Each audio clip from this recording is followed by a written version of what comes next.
Hi, so my name is Amika George and I'm the founder of a campaign called Free Periods, which is based in the UK but aims to end period poverty worldwide.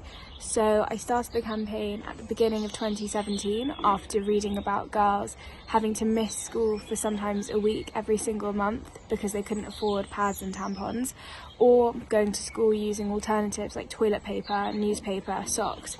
And that really horrified me. I'd never heard of period poverty before, so reading about it happening here really shocked me.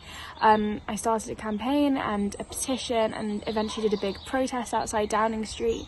And then 3 years later, at the beginning of 2020, the government started providing free period products in all schools and colleges in England. So to me that feels like really great proof that activism does work and campaigning really can have a positive impact on the world. So I'm going to be sharing my top tips for campaigning today.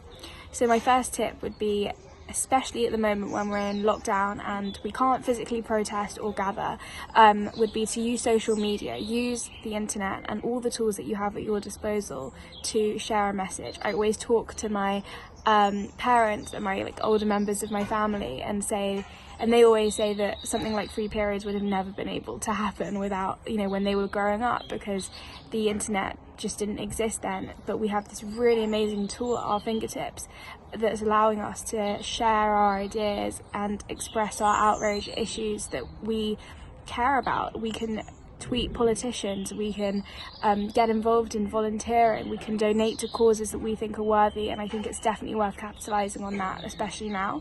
My second tip would be to build a community.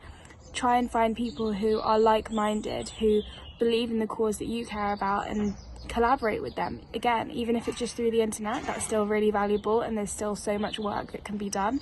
I always think that there's definitely strength in numbers, and for me, the protest that was attended by over 2,000 people and the petition that was signed by almost 300,000 people definitely was testament to the fact that if you have hundreds or thousands of people rallying around a cause and saying that they care about it, it becomes increasingly hard for the people in power to ignore an army of really passionate activists. So collaborate with other people, share skills and resources and contacts, and your network will just grow and support will grow and soon change will happen. And my third tip is probably, I think, the hardest one, is to just get going. I think for me, thinking back, the hardest part of my activism journey was just making that decision to get going and take a stand against the issue that I felt so outraged by. It's very kind of common and it's very normal, I'd say, when you hear about something on the news that you don't like or an injustice. If you see an injustice on social media, it's easy to just scroll past, but taking that decision to be the person who's going to make a change, who's going to tell one, even if it's just telling one person about it, I think that's still really valuable and really valid activism. So making that decision to get going is the hardest part, but definitely the most important, and it will definitely be worth it. So thank you so much.